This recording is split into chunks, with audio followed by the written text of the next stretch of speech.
നമസ്കാരം. എല്ലാ പ്രേക്ഷകർക്കും അന്യോന്യത്തിലേക്ക് ഒരിക്കൽ കൂടി സ്വാഗതം. നമ്മളോടൊപ്പം ഇന്നുള്ളത് മുസ്ലിം ലീഗിൻ്റെ ദേശീയ general secretary Shri P K കുഞ്ഞാലിക്കുട്ടിയാണ്. നമസ്കാരം. നമസ്കാരം. കുഞ്ഞാലിക്കുട്ടി സാഹിബ് പുതിയ ചുമതല ഏറ്റെടുത്തിരിക്കുന്നു. താങ്കളുടെ രാഷ്ട്രീയ ജീവിതത്തിലെ ഏറ്റവും വലിയ പദവി, പാർട്ടിയുടെ ദേശീയ ജനറൽ സെക്രട്ടറി. ആദ്യം തന്നെ ഞങ്ങളുടെ അഭിനന്ദനങ്ങൾ. പുതിയ ദൗത്യത്തിന് എല്ലാ വിധത്തിലുള്ള ആശംസകൾ. പുതിയ ദൗത്യത്തെ എങ്ങനെ കാണുന്നു? വളരെയധികം കുഴഞ്ഞു മറിഞ്ഞ് കിടക്കുന്ന ഒരു കാലത്ത് ചെറുതാണെങ്കിലും ഒരു പാർട്ടിയുടെ ദേശീയ സെക്രട്ടറി ആകുമ്പോൾ ഫലപ്രദമായി പലതും ചെയ്യാൻ കഴിയും എന്നുള്ള ഒരു ചിന്ത തന്നെയാണ് എനിക്കുള്ളത്. ഇന്നുള്ള ഏറ്റവും വലിയ പ്രശ്നം എന്ന് പറയുന്നത് നമ്മുടെ നാട് ഒരു സെക്കുലർ നിലയിൽ നിലനിർത്താനുള്ള പലരും നടത്തുന്ന ശ്രമത്തിൻ്റെ കൂടെ നിന്ന് അതിനെ ശക്തിപ്പെടുത്തുക എന്നുള്ളതാണ്. കാരണം ഒരു കൂട്ടർ ബ്രിട്ടീഷുകാർ പണ്ട് ഉപയോഗിച്ച അതേ തന്ത്രം, ഡിവൈഡ് ആൻഡ് റൂള് ഉപയോഗിച്ചുകൊണ്ടിരിക്കുകയാണ്. നമ്മുടെ കേരളം പോലുള്ള കുറച്ച് സംസ്ഥാനങ്ങളിലൊക്കെ ഇത് വിലപ്പോകുന്നില്ല എന്ന് വെച്ചാൽ പാവപ്പെട്ട ജനങ്ങൾ സെൻറ്റിമെൻ്റലായിട്ട് അവരെ മതവും ജാതിയും ഒക്കെ പറഞ്ഞ് വഴിതെറ്റിച്ച് കൊണ്ടുപോകാൻ സാധിക്കും എന്നുള്ളത് ഒരു വസ്തുതയാണ്. അപ്പോൾ അങ്ങനെ പോയി കഴിഞ്ഞാൽ ഭാരതത്തിൻ്റെ ഒരു തകർച്ചയാണ് അതിൻ്റെ ഫലം. അപ്പോൾ അതുകൊണ്ട് തന്നെ ഒരു ഫലപ്രദമായി എന്നാലാവത് ചെയ്യാൻ കഴിയും എന്ന ഒരു തോന്നലാണ് എനിക്കുള്ളത്. താങ്കൾ നേരത്തെ തന്നെ ദേശീയ നേതൃത്വത്തിൻ്റെയൊക്കെ ഭാഗമാണ് സാങ്കേതികമായിട്ട്. പക്ഷേ ഇപ്പോൾ ദേശീയ ജനറൽ സെക്രട്ടറി പോലെ ഒരു പദം തന്നെ കൈവരുന്നു. നേരിട്ട് തന്നെ ഹാൻഡ്സ് ഓൺ ജനറൽ സെക്രട്ടറി എന്ന നിലയ്ക്ക് ദൈനംദിനമായി തന്നെ ദേശീയ രാഷ്ട്രീയത്തിൽ ഇടപെടുന്ന തരത്തിൽ ആയിരിക്കുമോ താങ്കളുടെ ഭാവി പ്രവർത്തനം? ആയിരിക്കും, സംശയമൊന്നും വേണ്ട. കാരണം നമ്മുടെ പാർട്ടിക്ക് ഇപ്പോൾ സ്വാധീനമുള്ള സ്റ്റേറ്റ് ഒന്ന് തമിഴ്നാടും ഒന്ന് കേരളമാണ്. അപ്പോൾ സൗത്തിൽ ഇരുന്നുകൊണ്ട് പ്രവർത്തിക്കാം, അതിൻ്റെ തലസ്ഥാനത്ത് പോയി പ്രവർത്തിക്കാം, അതിന് തടസ്സമില്ല. നാഷണൽ ഇഷ്യൂസും അതുപോലെ തന്നെ നാഷണൽ പൊളിറ്റിക്കൽ പാർട്ടീസും ഒക്കെ ആയിട്ട് അവിടെ ലീഡർഷിപ്പും ഒക്കെ ആയിട്ട് ബന്ധപ്പെട്ടും അതേപോലെ തന്നെ അത്തരം കാര്യങ്ങളിൽ ഇടപെട്ടും തന്നെ പ്രവർത്തിക്കാൻ തന്നെയാണ് ആലോചന. താങ്കളുടെ മുൻമുറക്കാർ ഇതേ പദവിയിലിരുന്നും ഇതുപോലുള്ള ദൗത്യങ്ങൾ നിറവേറ്റിയും ഒക്കെ നമ്മൾ കണ്ടിട്ടുണ്ട്. അവരെക്കാളൊക്കെ സങ്കീർണമായ ഒരു സമയത്താണ് താങ്കൾ ഈ പദവിയിലേക്ക് എത്തുന്നത് എന്ന സൂചന താങ്കളുടെ തന്നെ വാക്കുകളിലുണ്ട്. താങ്കളുടെ ആ പുതിയ സീറ്റിലിരുന്ന് ദേശീയ ജനറൽ സെക്രട്ടറിയുടെ കസേരയിലിരുന്ന് ദേശീയ ജനറൽ സെക്രട്ടറിയുടെ കണ്ണുകൊണ്ട് ദേശീയ രാഷ്ട്രീയത്തെ നിരീക്ഷിക്കുമ്പോൾ ഏറ്റവും അപകടം, ഏറ്റവും സങ്കീർണത കൂട്ടുന്ന കാര്യം എന്ന നിലയ്ക്ക് താങ്കൾ കാണുന്നത് ഈ മതേതരത്വം നേരിടുന്ന വെല്ലുവിളി തന്നെയാണ്. ആണ്. കാരണം എന്താ വെച്ചാൽ ഇന്ത്യയിലെ സാധാരണ ജനങ്ങളെ ഒരു വർഗീയമായ നിലയിലേക്ക് കൊണ്ടുപോവുക എന്നുള്ളത് അത്ര പ്രയാസമുള്ള കാര്യമല്ല. കാരണം സാധാരണ ജനങ്ങളാണ്, പാവങ്ങളാണ്, അർദ്ധപട്ടിണിക്കാരാണ്, അതേപോലെ തന്നെ വിദ്യാഭ്യാസത്തിലും അത്ര മുന്നിലൊന്നുമല്ല. അപ്പോൾ കേരളത്തിലെ ഒരു ആവറേജ് ആളുകളുടെ പോലെയല്ല ഇന്ത്യയിലുള്ള. അപ്പോൾ അത് മുറക്ക് നടന്നുകൊണ്ടിരിക്കുകയാണ്. ഏതെങ്കിലും ഒരു തെരഞ്ഞെടുപ്പിലൊരു ത്രെട്ട് വന്നാൽ, യു പിയിൽ നമ്മൾ കണ്ടു, അവിടെ കമ്മ്യൂണലായിട്ടുള്ള എന്തെങ്കിലും ഒരു ഇഷ്യൂ എടുത്തിട്ടാൽ ആളുകൾ അതിൽ വീണുകൊള്ളും എന്നാണ് ഈ സംഘപരിവാറിൻ്റെ ധാരണ. അതേപോലെ ന്യൂനപക്ഷങ്ങൾക്കിടയിൽ വർഗീയതയും തീവ്രവാദമൊക്കെ പ്രചരിപ്പിക്കുന്ന പല ശക്തികൾ അതുമുണ്ട്. അപ്പോൾ കേരളത്തിലൊക്കെ ഉണ്ടായ ആ ഡെവലപ്മെൻറ്റും അതുപോലെ തന്നെ ചേഞ്ചും അത് വെച്ച് ക്യാമ്പയിൻ ചെയ്യണം. അതൊരു ലോങ് ടേം അജണ്ട ആയിരിക്കാം. അത് എന്ന് പറഞ്ഞാലും ഇത് ആരെങ്കിലും ചെയ്തേ പറ്റുള്ളൂ. അപ്പോൾ ഇന്നത്തെ അവസ്ഥയിൽ ഏറ്റവും ഇമ്പോർട്ടൻ്റ് ആയിട്ടുള്ളത് ഇന്ത്യ രാജ്യത്ത് അതാണ് എന്നാണ് എൻ്റെ വിശ്വാസം. അപ്പോൾ നമ്മുടെ കയ്യിലുള്ളത് കേരളത്തിൻ്റെ ഉദാഹരണം, അതുപോലെ തന്നെ ഒരു സെക്കുലർ പശ്ചാത്തലവും അതുപോലുള്ള കാര്യങ്ങളുമാണ്. അതുകൊണ്ടേ കാര്യമുള്ളൂ എന്ന് പ്രചരിപ്പിക്കുക എന്നുള്ളത് തന്നെയാണ് എൻ്റെ ഉദ്ദേശം. കാരണം ഇപ്പോഴത്തെ അവസ്ഥയിൽ ഇത് വളരെ ഡിഫിക്കൽട്ടാണ്. നേരത്തെയാണ് എന്നുണ്ടെങ്കിൽ മതേതര പാർട്ടികൾക്ക് സ്വാധീനമുള്ളൊരു സമയമായിരുന്നു, അവർ ഭരണത്തിലിരിക്കുന്ന സമയമായിരുന്നു. അതിനേക്കാൾ വളരെ വിപരീതമായ, എല്ലാവരും വളരെ ഡീമോറലൈസ്ഡ് ആയിട്ട് വളരെ അപ്സെറ്റായിട്ട് ഇരിക്കുന്ന ഒരു സമയത്താണ് ഞാൻ ദേശീയ രാഷ്ട്രീയത്തിൽ രംഗപ്രവേശം ചെയ്യുന്നത് എന്നുള്ള നല്ല ബോധം എനിക്കുണ്ട്. ദേശീയ രാഷ്ട്രീയം മൊത്തമായി നോക്കുമ്പോൾ താങ്കളുടേതൊരു ചെറിയ കക്ഷി എന്ന് താങ്കൾ തന്നെ സൂചിപ്പിച്ചു. അതങ്ങനെ ആയിരിക്കെ തന്നെ പാർലമെൻറ്റിൻ്റെയൊക്കെ ഒരു ചിത്രം എടുത്തു നോക്കിയാൽ ഒരു പക്ഷേ ന്യൂനപക്ഷത്തിൻ്റെ ശബ്ദമായി മുഴങ്ങിയത് താങ്കളുടെ മുൻമുറക്കാരായ നേതാക്കളുടെ തന്നെ ശബ്ദമാണ്. അതിപ്പോൾ സേട്ടു സാഹിബ് ആണെങ്കിലും ബനാത് വാല സാഹിബ് ആണെങ്കിലും അവസാനം അഹമ്മദ് സാഹിബ് ആണെങ്കിലും അദ്ദേഹത്തിൻ്റെ മരണത്തെ തുടർന്നാണ് താങ്കൾ ഈ പദവിയിലേക്ക് ഇത്തരത്തിൽ എത്തുന്നത്. അവരുടെയൊക്കെ ശബ്ദം കാതോർക്കപ്പെട്ടിരുന്നു. ഏറ്റവും അവസാനം അഹമ്മദ് സാഹിബ് അദ്ദേഹം കേന്ദ്രമന്ത്രി കൂടിയായിരുന്ന ആ ഒരു സാഹചര്യത്തിൽ അദ്ദേഹത്തിൻ്റെ ദേശീയ ഇടപെടൽ വളരെ ശക്തമായിട്ട് തന്നെ പല സന്ദർഭങ്ങളിലും ഉണ്ടായിരുന്നു. ഗുജറാത്ത് കലാപത്തിനൊക്കെ ശേഷം ആദ്യം അവിടെ ചെല്ലുന്ന ദേശീയ നേതാക്കളിൽ ഒരാളായി അദ്ദേഹത്തിൻ്റെ മുഖം ഞങ്ങൾ മാധ്യമപ്രവർത്തകരൊക്കെ ഓർക്കുന്നുണ്ട്. ആ തോതിലുള്ള ഒരു ഇടപെടൽ ശേഷി ഇപ്പോൾ മുസ്ലിം ലീഗിന് ഉണ്ടോ? അഹമ്മദ് സാഹിബൊക്കെ ആ ജോലി ചെയ്തുകൊണ്ടിരിക്കുമ്പോൾ ദേശീയ നിരയിൽ ഒരു രണ്ടാം നിരക്കാരൻ ഇല്ല എന്നൊരവസ്ഥ ഉണ്ടായതിൻ്റെ കൂടി ഫലമായിരിക്കാം ഒരു പക്ഷേ സംസ്ഥാന രാഷ്ട്രീയത്തിൽ നിറഞ്ഞു നിൽക്കുന്ന ഇപ്പോൾ പ്രതിപക്ഷ ഉപനേതാവ്, മുഖ്യ പ്രതിപക്ഷ കക്ഷിയിലെ പ്രശ്നങ്ങളൊക്കെ നമുക്കറിയാം. ആ സാഹചര്യത്തിൽ വലിയ ദൗത്യങ്ങൾ സംസ്ഥാന രാഷ്ട്രീയത്തിൽ നിറവേറ്റിക്കൊണ്ടിരിക്കുന്ന താങ്കളെ ഇതുപോലൊരു സാഹചര്യത്തിൽ അങ്ങോട്ട് നിയോഗിച്ചിരുന്നത്. ഈ സാഹചര്യത്തെക്കുറിച്ച് മുസ്ലിം ലീഗിന് ദേശീയ ശബ്ദം ഇല്ലാത്തൊരു സാഹചര്യത്തിലാണ് താങ്കൾ അങ്ങോട്ട് നിയുക്തനാവുന്നത് എന്നതിനെക്കുറിച്ച് പൂർണ്ണമായൊരു ധാരണ ഉണ്ടോ? അത് ആലോചിച്ചിട്ടുണ്ടോ ആ തരത്തിൽ? അല്ല, പൂർണ്ണമായ ധാരണ ഉണ്ട്. ഞാൻ പറഞ്ഞല്ലോ, വളരെ വിപരീതമായ ഒരവസ്ഥയിലാണ് ദേശീയ രാഷ്ട്രീയത്തിലേക്ക് ഞാൻ വരുന്നത്. അന്ന് അഹമ്മദ് സാഹിബ് ഒരു സമയത്ത് ഗവൺമെൻറ്റിൻ്റെ പോലും ഭാഗമായി. ഇനി അതല്ല, അതിൻ്റെ മുമ്പുള്ള നേതാക്കന്മാർ പ്രവർത്തിച്ചപ്പോൾ അവിടെ അധികാരത്തിൽ ഇരുന്നത് മതേതര പാർട്ടികളാണ് അവരുടെയൊക്കെ സമയത്ത്. ഇന്ന് അതല്ല സ്ഥിതി. ഇന്ന് എതിർത്ത് പോവേണ്ട ഒരു സ്ഥിതിയാണ്. അന്ന് പോരാ എന്ന് പറഞ്ഞു പോവേണ്ട ഒരു സ്ഥിതിയും, അതുപോലെ തന്നെ തെറ്റും കുറ്റും പോരായ്മകളും ചൂണ്ടിക്കാണിച്ച് അവരെ റെക്ടിഫൈ ചെയ്ത് പോകേണ്ട ഒരു റെസ്പോൺസിബിലിറ്റി ആയിരുന്നു അവർക്കൊക്കെ ഉണ്ടായിരുന്നത്. അതുപോലെ തന്നെ അവരൊക്കെ ചെയ്യുന്ന ഗവൺമെൻറ്റൊക്കെ ചെയ്യുന്ന നല്ല പ്രവർത്തനങ്ങളുടെ ഭാഗമായി പോവുകയാണ്. ഇന്നതല്ല. ഇന്ന് അധികമൊന്നും പ്രതീക്ഷിക്കേണ്ടാത്ത ഒരു അപ്രോച്ച്, ഒരു പോളിസി തന്നെ ഉള്ള ഒരു സംവിധാനമാണ് ഡൽഹിയിൽ. അവർ ഡിവൈഡ് ചെയ്യാൻ നോക്കുകയാണ്. ഈ ഒരവസ്ഥയിൽ വളരെ ബുദ്ധിമുട്ടാണ്. ആ ബുദ്ധിമുട്ട് അറിഞ്ഞുകൊണ്ട് തന്നെയാണ് പാർട്ടി എന്നെ ഈ കാര്യത്തിന് നിയോഗിച്ചത്. ഞങ്ങൾ നല്ല ഒരു ടീമുണ്ട്. ഇപ്പോൾ അവിടെ ഇതിനകം പ്രവർത്തിച്ചിരുന്ന ടി മുഹമ്മദ് ബഷീർ അവിടെ തന്നെയുണ്ട്. അതുപോലെ മറ്റേ MP വഹാബുണ്ട്, പാർലമെൻറ്റിലെ ആളുകളുണ്ട്. മാത്രമല്ല, ഞങ്ങൾ ദേശീയ രാഷ്ട്രീയത്തിൽ വളരെ എക്സ്പീരിയൻസ് ഉള്ള തമിഴ്നാട്ടിലുള്ള നേതാക്കന്മാർ എല്ലാവരും ഉണ്ട്. ഞങ്ങളെല്ലാവരും കൂടി ഇപ്പോൾ കേരളത്തിൽ ഞങ്ങൾ ഒരു സെക്കുലർ സംവിധാനത്തിൻ്റെ ഭാഗമാണ്. തമിഴ്നാട്ടിലാണ് എന്നുണ്ടെങ്കിൽ DMK മുന്നണിയുടെ ഭാഗമാണ്. മറ്റു പല സംസ്ഥാനങ്ങളിലും ഞങ്ങൾക്കൊരു ആക്സെപ്റ്റൻസ് ഉണ്ട് ഡൽഹിയിലൊക്കെ. അത് വെച്ച് എന്താണ് ചെയ്യാൻ പറ്റുക എന്നുള്ളത് ബുദ്ധിപൂർവ്വം ആലോചിച്ച് മുന്നോട്ട് പോകും. സംഘപരിവാർ രാഷ്ട്രീയം അതിൻ്റെ മറ്റൊരു മുഖം പുറത്തെടുക്കുന്ന ഒരു ഘട്ടമാണ്. നേരത്തെ അത് ആദ്യം ദേശീയ തലത്തിലൊക്കെ മുന്നോട്ട് വന്നത്, അതിന് പല കാരണങ്ങളുണ്ടെങ്കിൽ പോലും വാജ്പേയിയെ പോലെ വിവേകപൂർണം ആയ ഒരു മുഖം മുന്നോട്ട് വെച്ചുകൊണ്ടൊക്കെയാണ് വന്നിരുന്നത്.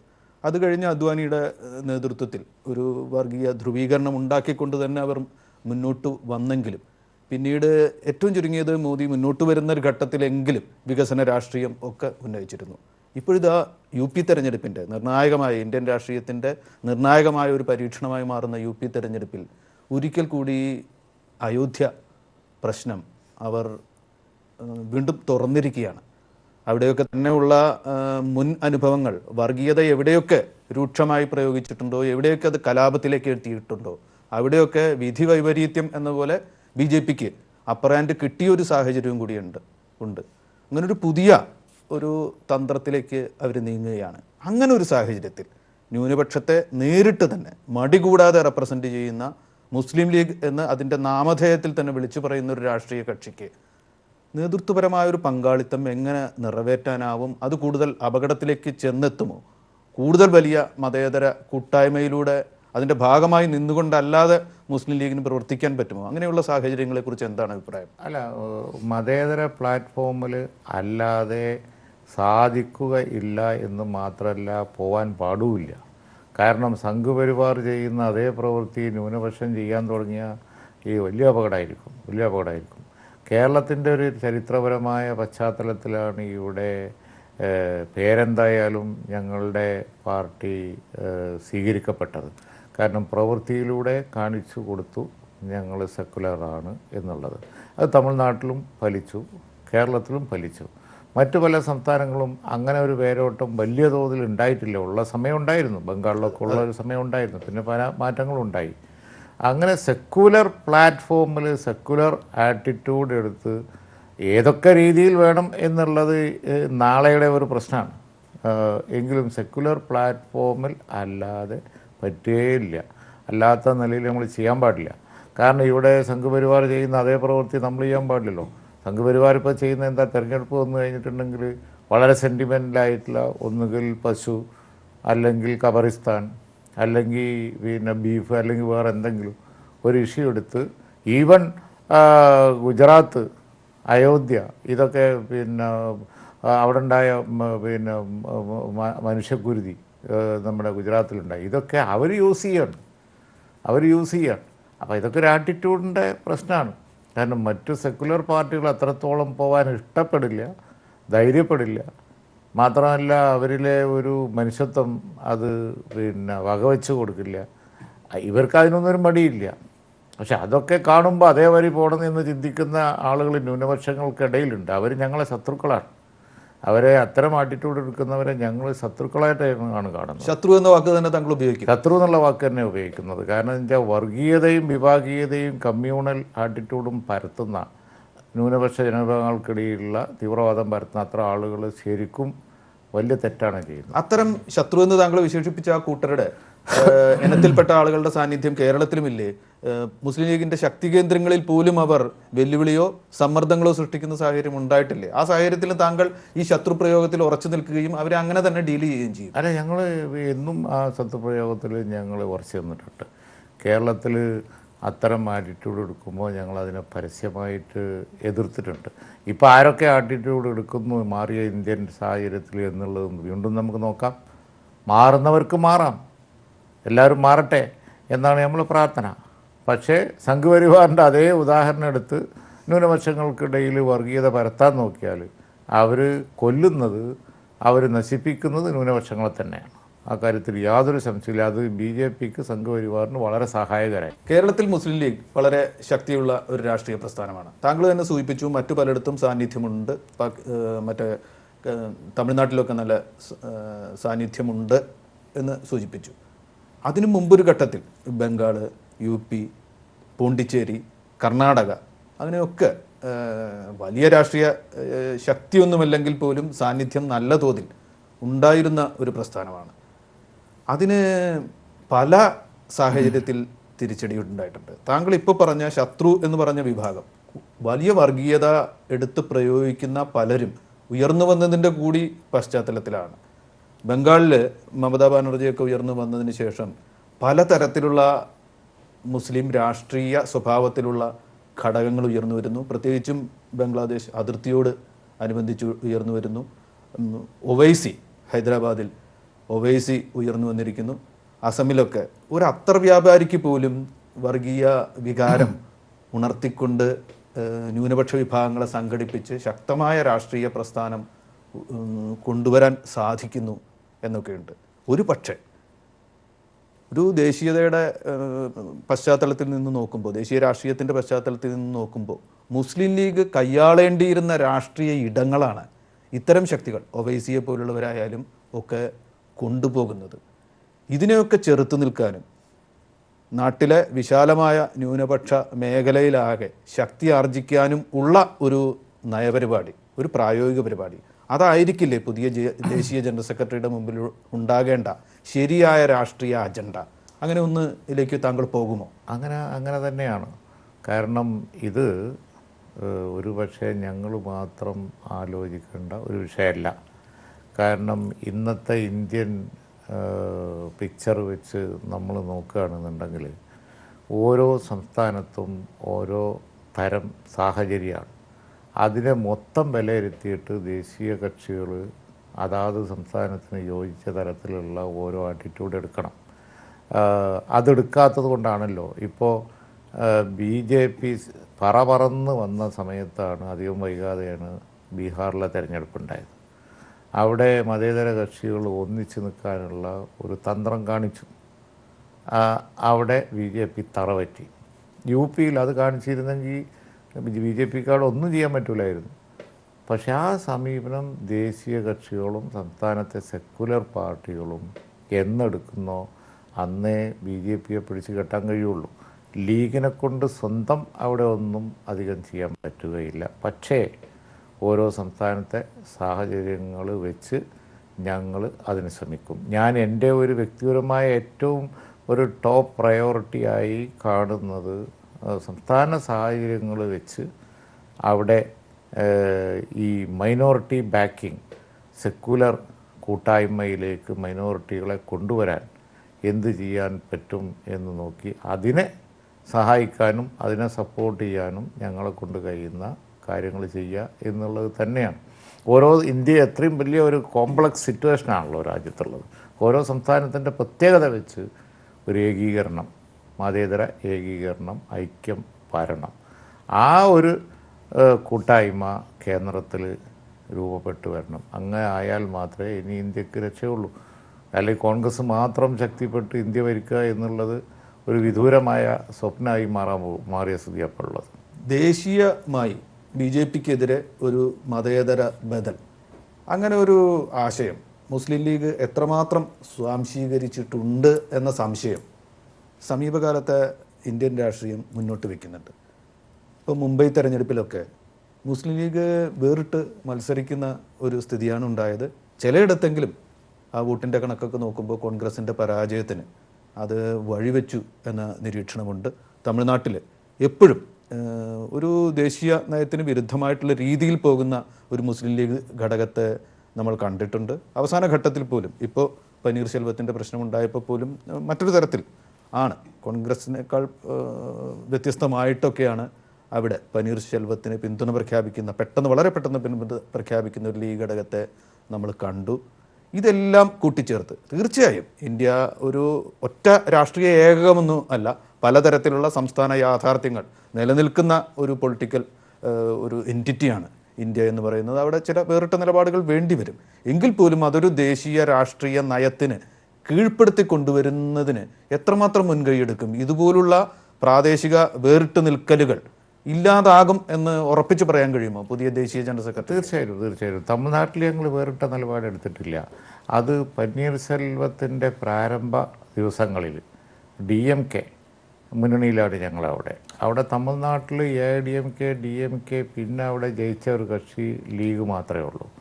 അങ്ങനെ ലീഗ് DMK പറഞ്ഞപ്പോൾ DMK പന്നീർസെൽവത്തിന് പിന്തുണ കൊടുത്ത ഘട്ടത്തിൽ ലീഗ് വേറെ ഒരു സ്റ്റേറ്റ്മെൻറ്റ് ഇറക്കി, അത് മീഡിയയിലൊക്കെ വന്നു എന്നേ ഉള്ളൂ. അതൊരു കൂട്ടായ നിലപാടാണ്. ചർച്ച ചെയ്തിട്ട് അത് സ്റ്റാലിനുമായിട്ട് ചർച്ച ചെയ്തിട്ട് തന്നെ എടുത്ത നിലപാടാണ്. അവിടെ DMK മുന്നണിയിലാണ് ലീഗ്. അതിന് വ്യത്യസ്തമായി തമിഴ്നാട്ടിലൊന്നും ചെയ്യുന്ന പ്രശ്നമില്ല. അവിടെ മതേതര പാർട്ടികൾ മിക്കതും അതിൽ തന്നെ ഉണ്ട്. കോൺഗ്രസ് അന്ന് പിന്നെ നാഷണൽ ലെവലിലൊക്കെ ആലോചിച്ച് വന്നപ്പോൾ 2 ദിവസം കഴിഞ്ഞിട്ടാണ് ഒരു നിലപാട് എടുത്തത് തമിഴ്നാട്. കോൺഗ്രസ്സാണ് അവിടെ വൈകിയത്. കോൺഗ്രസ് അവിടെ സ്വന്തം നിലപാടിലേക്ക് എത്താൻ ഒരു തീരുമാനം എടുക്കാൻ വൈകി. അതാണ് തമിഴ്നാട്ടിലുണ്ടായത്. പിന്നെ അവരും മതേതര കക്ഷികളുടെ ഒപ്പം നിന്നു എന്നാണ് എനിക്ക് തോന്നുന്നു. അവസാനം അപ്പോഴേക്ക് പിന്നെ പന്നീർസെൽവത്തിന് പിന്തുണ ഇല്ലാതെ വേറെ നിലക്ക് കാര്യങ്ങൾ പോയി. മുംബൈയിലേക്ക് വന്നാൽ മുംബൈയിൽ എന്താണെന്ന് വെച്ച് കഴിഞ്ഞിട്ടുണ്ടെങ്കിൽ ഈ മുന്നണി ഇല്ലാതെ മത്സരിക്കുമ്പോൾ മതേതര പാർട്ടികൾക്ക് ഇങ്ങനെയുള്ള ഒരു ഗതികേട് വന്നു പെടാറുണ്ട്. കാരണം ഇപ്പോൾ കമ്മ്യൂണിസ്റ്റ് പാർട്ടികൾക്ക് പോലും പല സംസ്ഥാനങ്ങളിലും ഈ വേറിട്ട നിലപാടെടുക്കേണ്ടി വരാറുണ്ട്. അത് പറഞ്ഞത് കറക്റ്റാണ്. മതേതര വോട്ടുകൾ ഭിന്നിപ്പിക്കാത്തതാണ് നല്ലത്. ഞാൻ ദേശീയ സെക്രട്ടറി എന്നുള്ള നിലക്ക് തീർച്ചയായിട്ടും ഈ കാര്യത്തിൽ ഒരു പരിഹാരത്തിന് വേണ്ടി ശ്രമിക്കും. എവിടെയെങ്കിലും പാർട്ടിക്ക് ഒരു ചെറിയ അംഗീകാരം കൊടുത്താൽ മതി, ബാക്കിയെല്ലാം പിന്തുണ കൊടുത്തോളും. അതിൽ ദേശീയ പാർട്ടികളും അവിടുത്തെ സ്വാധീനമുള്ള പാർട്ടികളും ചിലപ്പോൾ പലപ്പോഴും വൈമുഖ്യം കാണിക്കുന്നത് കൊണ്ടാണ് ഈ പ്രശ്നം. അത് പല കാരണങ്ങളുണ്ടാവാം, അത് പരിശോധിക്കണം. ഈ ദേശീയ ബദൽ, മതേതര ബദൽ നയിക്കാൻ കോൺഗ്രസ് ആണ് പലതുകൊണ്ടും യോഗ്യമായിട്ടുള്ള ഒരു രാഷ്ട്രീയ കക്ഷി. ആ യോഗ്യത ഉടനീളം ഒരേപോലെ ഉയർത്തിപ്പിടിക്കുന്നതിലും ആ രാഷ്ട്രീയ ശരിയിലേക്ക് എപ്പോഴും കണ്ണുകൾ പായിച്ചു നിൽക്കുന്നതിലും കോൺഗ്രസ് തയ്യാറാവുന്നുണ്ടോ? കോൺഗ്രസ്സിന് കൂടി ഉത്തരവാദിത്വം, ഈ വേറിട്ട നിലപാടുകൾ എടുക്കുന്ന ചെറിയ രാഷ്ട്രീയ കക്ഷികളെ നമ്മൾ കുറ്റം പറയുന്നുണ്ട്, അതിൻ്റെ കൂടെ തന്നെ കോൺഗ്രസ്സിനു കൂടി ഒരു മുതിർന്ന രാഷ്ട്രീയ കക്ഷിയുടെ പങ്കാളിത്തം ഇല്ലായ്മ ഇത്തരത്തിലുള്ള ബദലുകൾ ഉണ്ടാവാത്തതിലേക്ക് വഴിവെക്കുന്നില്ലേ? അല്ല, ഇതൊക്കെ സാഹചര്യങ്ങളാണല്ലോ. സാഹചര്യങ്ങളുടെ സമ്മർദ്ദം രൂപപ്പെട്ട് വരുമ്പോഴാണ് പാർട്ടികൾ നിലപാടെടുക്കുന്നത്.